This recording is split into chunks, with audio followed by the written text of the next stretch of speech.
Okay, so today I'm going to show you guys our photography setup. Now this setup is extremely effective. It's essentially a foam board that we got from Home Depot, so this is like super duper light, which actually could be for a good use for home as well. So we don't need it to be this light necessarily, but we sometimes use this setup as a normal setup, as in we'll put a little backdrop in here and do smaller products, right? So we're easily able to just pick this up and push it down. Right? And if you guys are going to get yourself some foam board, get used to it making that scary noise you just heard, right? It's fine. It makes these noises all the time. We've actually had this piece here for like a year and a half and it's been just fine. It's a foam board and it's essentially actually a blanket, right? And it's got this texture to it, and the texture actually helps keep the product in place. And we've gone with the gray because frankly, so you can't see the dirt. If you go white, it'll get dirty in like a day. So essentially, and not necessarily from the clothing either, from your hands or whatever, right? It's going to get dirty over time.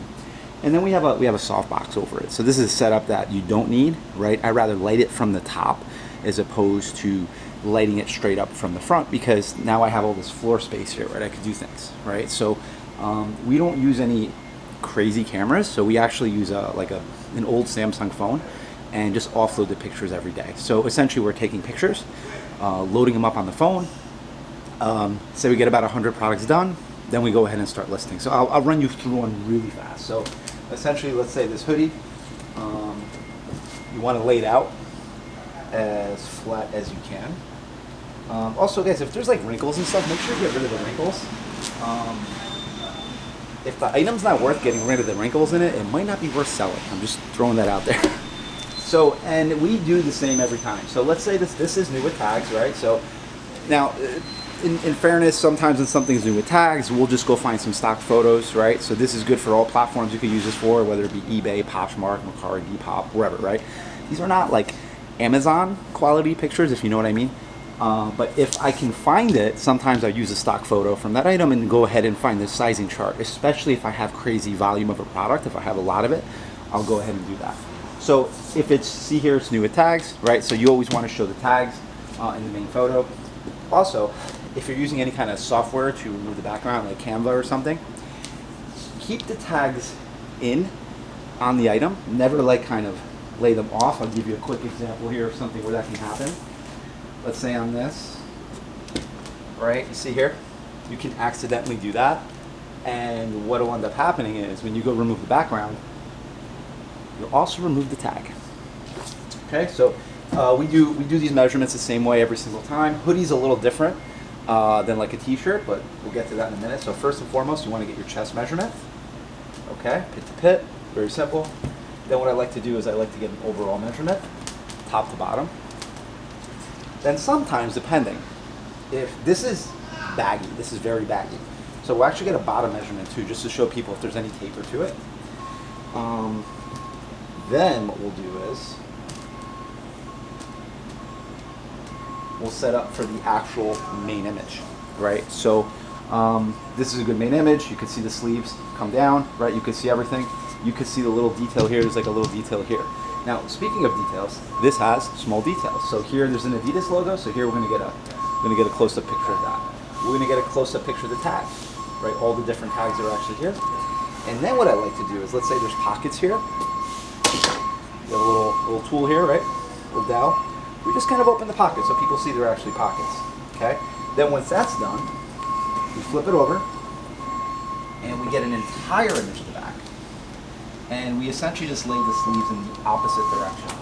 So they could see it, right? They can see the back of the sleeves. Not yet. Doing a quick tutorial. I'll come see you. Oh, sorry. It's okay.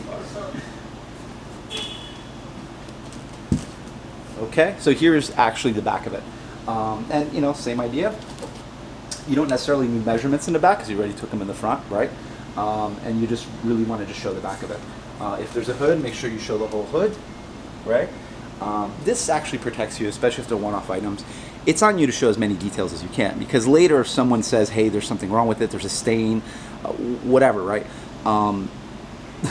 The pictures will save you every single time, right? If it's used, if it's pilling, right? You want to get like a picture at an angle, like really close at an angle, so you could see you can see if it's actually pilling, right? You want to do that kind of thing. So then, once it's done, basically this is done. I mean, I could get some sleeve measurements and things like that. We usually don't do that for hoodies. We do that for like jackets. We'll get the sleeve measurements just in case. Or for suits, we'll get the shoulder to shoulder, right? And then what we do is we fold it up. I know some other guys hang their stuff. We fold everything and put it in boxes. When it comes to clothing, you want to fold it up. Okay, folded. That's right. I'm a great folder. We bag it. We bag it, then we tag it.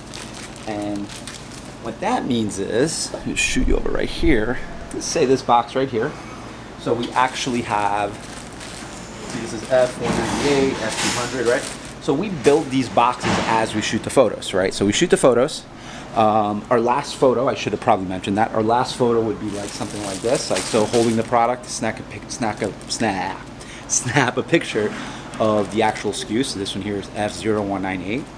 This way we know where the item location is. So then the lister would essentially take those photos and go from there.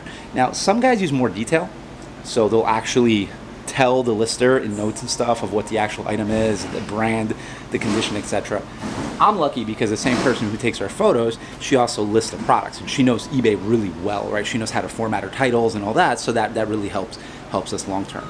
So then what happens is, let's say we fill up this box, it'll go on the shelf. And we have little dividers on the shelf to tell us on that shelf where we stopped the listing, right? So we know what's on the shelf and, you know, if it's listed yet or not, right? Like that, and basically at a visual, I can see where she is, how, you know, the new items we have, how far along is she, how many of those items are actually listed, because there's no sense of them being in the box if they're not actually listed yet, right? So that's basically our process, right? So we just try to get it in the box as soon as possible. Cool, it's an inventory.